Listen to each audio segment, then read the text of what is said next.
আসসালামু আলাইকুম ওরহমতুল্লাহি ওবরাকাতুহ।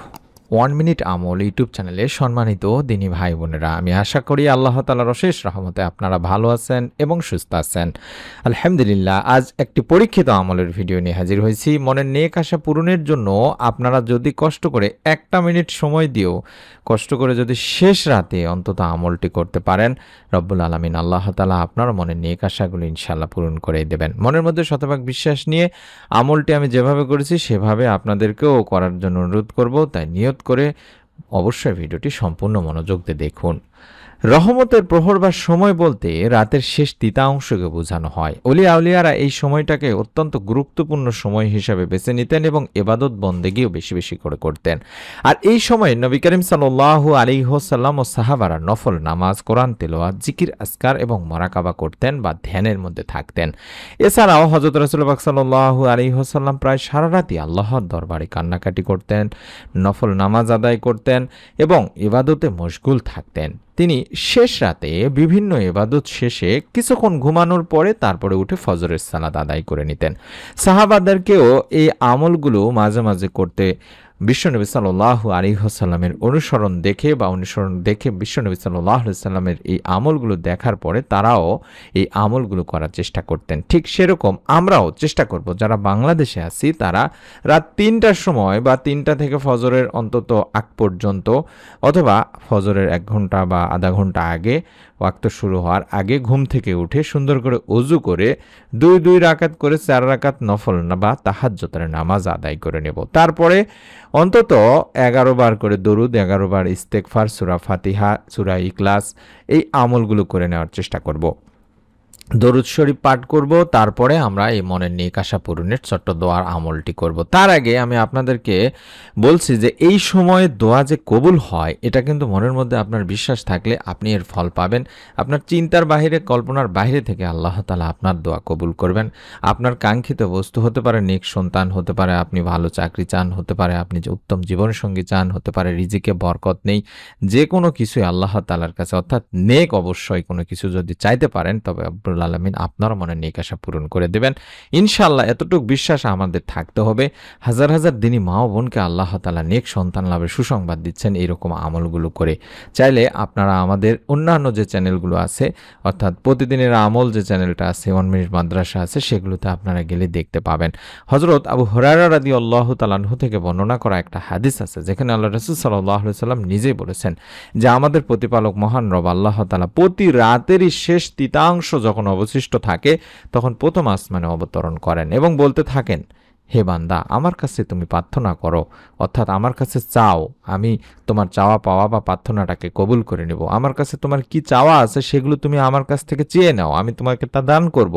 আমার কাছে তুমি তোমার জীবনের যত গুনাহ করেছো সব গুনাহগুলোর জন্য ক্ষমা চাও, প্রার্থনা করো, মাপ চাও, আমি তোমার গুনাহগুলো ক্ষমা করে দেব, মাফ করে দেব। সুবহানাল্লাহ। সহিহ বুখারী শরীফের একটি হাদিস। অর্থাৎ আমরা যদি এই সময়টিতে ইবাদতে বন্দেগীর মাধ্যমে কাটাইতে পারি, অন্তত ফজরের ১ ঘন্টা আগে বা আধা ঘন্টা আগে উঠে, তাহলে রব্বুল আলামিন আমাদেরও মনের নেক আশা পূরণ করেই দেবেন।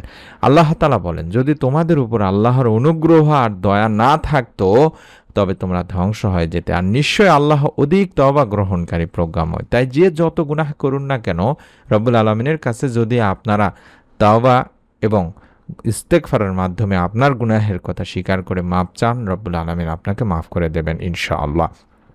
তাছাড়া রব্বুল আলামিন আল্লাহ তাআলা আরও বলেছেন যে আর তোমাদের রব তো বলেছেন, তোমরা আমাকে ডাকো, আমি তোমাদের জন্য তোমাদের ডাকে অবশ্যই সাড়া দেব। নিশ্চয়ই যারা অহংকার বশত আমার ইবাদত থেকে বিমুখ থাকে, ইবাদত বন্দেগী করে না, আমাকে ডাকে না, তাহলে তারা অবশ্যই অচিরেই লাঞ্ছিত অবস্থায় জাহান্নামে প্রবেশ করবে। সূরা গাফিরের ৬০ নম্বর আয়াতে বলা হয়েছে।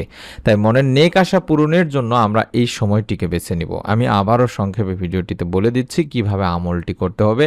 ফজরের অন্তত ১ ঘন্টা বা ২ ঘন্টা আগে কিংবা আধা ঘন্টা আগে ঘুম থেকে উঠবেন। মা বোনেরা সকলে কিংবা ভাইয়েরা যারা আমলটি করবেন মনের নেক আশা পূরণের জন্য, দেয়ালে পিঠ ঠেকে গেলে কোনো কিছুতেই যখন কিছু হচ্ছে না তখন অবশ্যই এই সময়টিতে উঠে সুন্দর করে ওযু করে ২ রাকাত করে অন্তত ৪ রাকাত তাহাজ্জুদের সালাত আদায় করে নেবেন। তারপরে বেশি বেশি করে দরুদ শরীফ পাঠ করবেন, ইস্তেগফার পাঠ করবেন, সূরা ফাতিহা পাঠ করবেন, সূরা ইখলাস পাঠ করবেন। তারপরে আপনারা আল্লাহ তাআলার কাছে আপনার এই মনের নেক আশা পূরণের পরীক্ষিত কার্যকরী ইসমে আজমের দোয়াটি পাঠ করবেন। আর সেই দোয়াটি আমি আপনাদেরকে শিখিয়ে দিচ্ছি। এমনই হাদিসে পাওয়া যায় যে একবার হযরত আনাস রাদিয়াল্লাহু তাআলা আনহু আল্লাহর রাসূল সাল্লাল্লাহু আলাইহি সাল্লামের সঙ্গে একসময় বসা ছিলেন। সেই সময় সেখানে এক ব্যক্তি এসে নামাজ আদায় করার পরে এই দোয়াটি পাঠ করেছিলেন। দোয়াটি অবশ্যই সংগ্রহ করে নেবেন। এটিকে ইসমে আজমের কার্যকরী পরীক্ষিত দোয়া বলা হয়ে থাকে, নির্ভরযোগ্য একটি ইসমে আজমের দোয়া বলা হয়ে থাকে। ইসমে আজমের অনেক দোয়া আছে, তার মধ্যে এটা অত্যন্ত কার্যকরী একটি দোয়া, যেটা আপনারা কম বেশি সকলেই জানেন যে এই দোয়াটির নিচে পিছনে একদম শেষের দিকে ইয়া জেল জালালি ওয়াল ইকরাম, ইয়া হাইয়ু ইয়া কাইয়ুম, এগুলো ধরে আল্লাহ তাআলার কাছে ডাকলে এগুলো আল্লাহ তাআলার গুণবাচক নাম, অর্থাৎ ইসমে আজম হচ্ছে আল্লাহ তাআলার বড় নাম। আমরা যদি এই নামগুলো ধরেও ডাকতে পারি, পুরো দোয়াটি নাও যদি পড়তে পারেন, তারপরেও কিন্তু আল্লাহ তাআলা আপনার মনের নেক আশা ইনশাআল্লাহ পূরণ করে দেবেন। যেটা বলছিলাম, আল্লাহুম্মা ইন্নী আসআলুকা বিআন্না লাকাল হামদু লা ইলাহা ইল্লা আনতাল মান্নান বাদিউস সামাওয়াতি ওয়াল আরদ ইয়া জাল জালালি ওয়াল ইকরাম ইয়া হাইয়ু ইয়া কাইয়ুম। এভাবে অন্তত কম করে হলো 3 বার পড়ার চেষ্টা করবেন। কম বেশি করতে পারেন, কোনো সমস্যা নেই ইনশাআল্লাহ। এই দোয়াটিতে আমরা বলছি, বা এই দোয়াটি আপনারা স্ক্রিনশট নিয়ে নিছেন আশা করেছি। এই দোয়াটিতে আমরা যেটা বলছি যে, হে আল্লাহ, আমি তোমার কাছে প্রার্থনা করি, তুমি তো সব প্রশংসার মালিক, তুমি ছাড়া অন্য কোনো উপাস্য নেই, আর কোনো উপাস্যই নেই, তুমি দয়াশীল, তুমি আকাশসমূহ পৃথিবীর একমাত্র সৃষ্টিকর্তা, হে মহান সম্রাট ও সর্বোচ্চ মর্যাদার অধিকারী, হে চিরঞ্জীব, হে সর্বময় ক্ষমতার অধিকারী। ওই সময়টাতে বসেছিলেন হযরত আনাস রাদিয়াল্লাহু তাআলা আনহু আল্লাহর নবী, প্রিয় নবী বিশ্বনবী সাল্লাল্লাহু আলাইহি সাল্লামের সঙ্গে। তখন এই দোয়াটি যে ব্যক্তিটি করলেন, বিশ্বনবী সাল্লাল্লাহু আলাইহি সাল্লাম তার দোয়াটি শুনলেন এবং শোনার পরে হযরত আনাস রাদিয়াল্লাহু তাআলা আনহুকে বললেন যে এই ব্যক্তিটি ইসমে আজমের দোয়ার মাধ্যমে দোয়া করেছে, অর্থাৎ ইসমে আজম পড়ে দোয়া করেছে। তুমি কি জানো ইসমে আজম কি? ইসমে আজম হচ্ছে মহান আল্লাহর এমন এক নাম, যে নামটা ধরে আল্লাহকে ডাকলে আল্লাহ তাআলা তার ডাকে সাড়া দিয়ে থাকেন, এবং যে নামের মাধ্যমে, অর্থাৎ এই নাম ধরে ধরে যদি আল্লাহ তাআলার কাছে কিছু চাওয়া হয়, তাহলে আল্লাহ তাআলা তার চাওয়া পূরণ করেন। অর্থাৎ আমরা যদি 2 হাত তুলে আল্লাহ তাআলার কাছে বলি যে ইয়া জাল জালালি ওয়াল ইকরাম ইয়া হাইয়ু ইয়া কাইয়ুম, এই নামের ওসিলায় হলো তুমি আমার মনে নেক আশাগুলো পূরণ করে দাও, তাহলে রব্বুল আলামিন আপনার দোয়া ইনশাআল্লাহ কবুল করবেন। মনের মধ্যে শতভাগ বিশ্বাস নিয়ে নিয়ত করে অন্তত আমলটি করুন। অনেকে আমল করেন নিয়ত না করার কারণে, সহি নিয়ত না থাকার কারণে মনের নেক আশাগুলো বা দোয়া কবুল হয় না। তাই অনুরোধ করছি, অবশ্যই দরুদ ও ইস্তেগফার পাঠপূর্বক নিয়ত করে আমলটি করবেন, মনে মনে নিয়ত করবেন, অথবা ভিডিওটিতে একটি লাইক দিয়ে কমেন্ট সেকশনে অন্তত আমিন লেখার মাধ্যমে নিয়ত করতে পারেন, অথবা যে কোনো কিছু দোয়া চাইতে পারেন কমেন্ট করে। কারণ দোয়া চাওয়া, দোয়া করার জন্য কমেন্ট সেকশনগুলো আমরা খোলা রাখি ভিডিওর। প্রত্যেক ভিডিওতেই দেখবেন অনেকেই সুসংবাদ দিচ্ছেন, অনেকেই অনেক আমল করছেন। বিশেষ করে নেক সন্তানের জন্য প্রতিদিনের আমল যে চ্যানেলটির নাম দেখাচ্ছি, এটাতে আজকেও আমরা একটা ভিডিও কিছুক্ষণ আগেও দেখেছি। হাজার হাজার দিনী মা ও বোন তো সুসংবাদ দিচ্ছেনই। একজন দিনী বোন কমেন্ট করেছেন যে 20 বছর পরে আল্লাহ তাআলা তার দোয়া কবুল করে মনের নেক আশা পূরণ করেছেন, নেক সন্তান লাভের সুসংবাদ দিয়েছেন। আলহামদুলিল্লাহ। আপনারা চাইলে সেই চ্যানেলের ভিডিওগুলো দেখে আমলগুলো করতে পারেন, এবং অবশ্যই 1 মিনিট আমল এই ছোট্ট ইউটিউব চ্যানেলটিকে বড় করতে সহায়তা করবেন। তার জন্য চ্যানেলটি যারা সাবস্ক্রাইব করেননি অবশ্যই সাবস্ক্রাইব করে রাখবেন, সরাসরি নতুন আমলের ভিডিওগুলো মোবাইলে পাওয়ার জন্য। আমরাও দোয়া করি যারা আমলটি করবেন, আল্লাহ রাব্বুল আলামিন যেন তাদের নিয়তের ওসিলায়, এই আমলের ওসিলায় তাদের ভালো এবং নেক আশাগুলো পূরণ করে দেন। আমিন।